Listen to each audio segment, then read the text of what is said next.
Priya arrived in Gurgaon with a heart full of dreams. The city's tall glass buildings seemed to touch the sky, you know? They were symbols of success, of ambition realized. She had just joined a large multinational corporation. This was her first big job, her real start.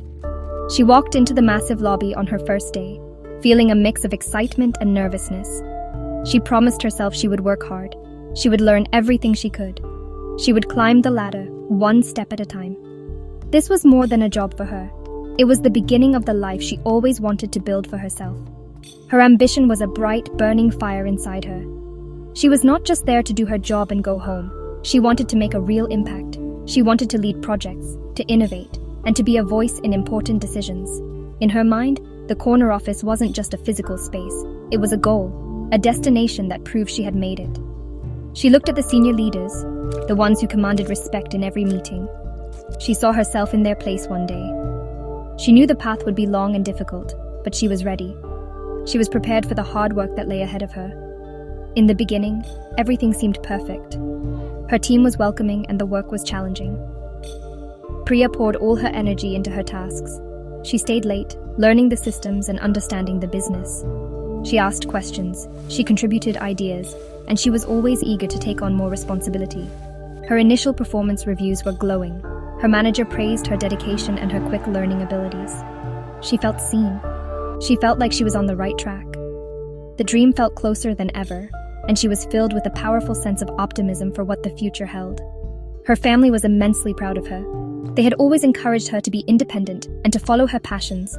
Her parents would call her every evening listening to her stories about the new corporate world she was navigating. Her husband, her greatest supporter, would listen patiently as she talked about her day, her small victories, and her big goals. He believed in her completely, often telling her that there was no limit to what she could achieve. This foundation of love and support was her anchor. It gave her the strength to face each new day with renewed determination and a clear vision. Slowly, things began to change. The initial warmth started to fade, replaced by a subtle chill.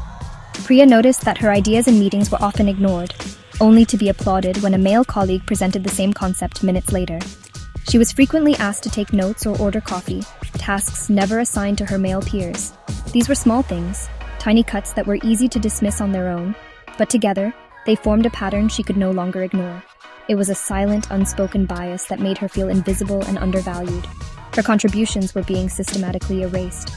The discrimination became more obvious over time. When a challenging new project came up, it was automatically given to a less experienced male colleague. Her manager explained it away, saying the project required aggressive handling. The implication was clear. She, as a woman, was not seen as aggressive enough. She was overlooked for travel opportunities, with the excuse that it might be unsafe for a woman to travel alone. These moments were deeply hurtful. They chipped away at her confidence, making her question her own abilities. Was she not good enough? Or was she simply the wrong gender for the job? The emotional toll was immense. Priya started to doubt herself. She would go home feeling defeated and exhausted, not from the work, but from the constant fight to be heard. The vibrant, confident woman who had joined the company was starting to feel small and tired. She became quieter in meetings, hesitant to share her thoughts for fear of being dismissed again. The office, once a place of opportunity, now felt like a battlefield where she was always on the defensive. Her passion was being drowned by a sea of frustration and disappointment. The invisible walls of prejudice were closing in on her. She tried to speak up once. She mentioned the disparity to her manager in a one-on-one meeting. He listened with a blank expression and told her she was being too sensitive. He advised her to be less emotional and to focus on the work. This dismissal was worse than the discrimination itself.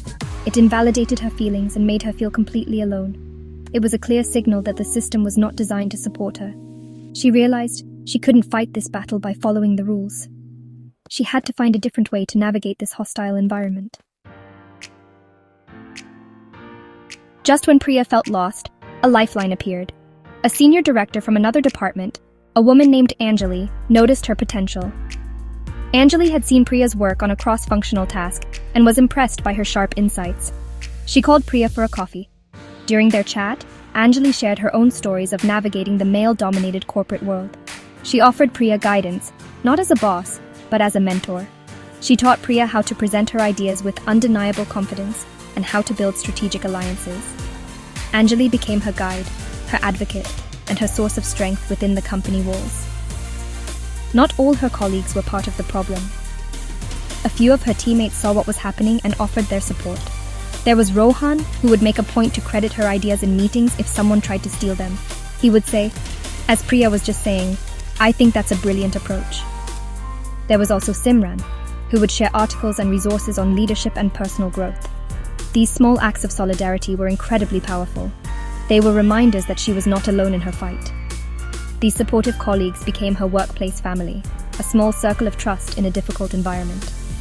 However, the toxic elements remained.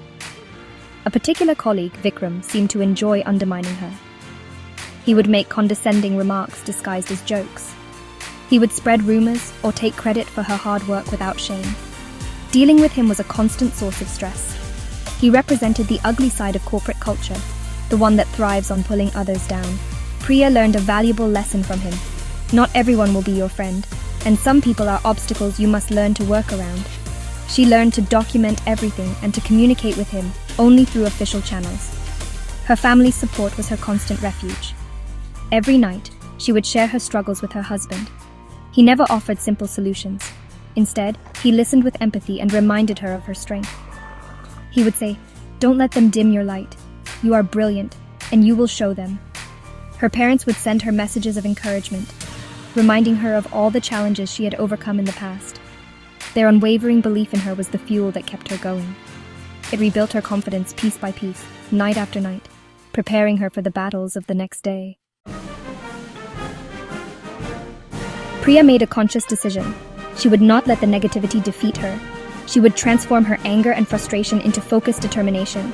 She started channeling all her energy into her performance.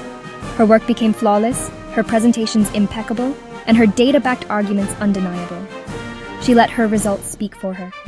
Patience became her greatest virtue. She knew that real change would not happen overnight. She played the long game, focusing on consistent excellence day in and day out. She was planting seeds, knowing that one day they would grow into a forest. With Anjali's mentorship, Priya learned to navigate the political landscape of the office. She started building a network of allies across different departments. She volunteered for high-visibility projects that others avoided, turning them into massive successes. She became known as the person who could solve complex problems, the one who delivered results, no matter the obstacle. Slowly but surely, perceptions began to shift. Her name started being mentioned in leadership meetings. Her reputation for competence and resilience began to overshadow the prejudice she had faced. She was no longer just a woman in the office. She was a leader in the making. The breakthrough came after years of relentless effort. The company was looking for a new head for a major business unit. It was the coveted corner office role. Priya's name was on the shortlist. She went through a grueling interview process, competing against internal and external candidates. This time, her voice was heard. Her track record was undeniable. Her vision for the future of the unit was compelling and brilliant. A week later, she received the offer. She had done it. She had earned the corner office not because someone gave it to her, but because she had fought for it and proved she deserved it. Sitting in her new office, Priya looked out at the Gurgaon skyline. The glass buildings no longer seemed intimidating. They looked like milestones on her journey. She thought about the young, naive girl who had walked into this company full of dreams.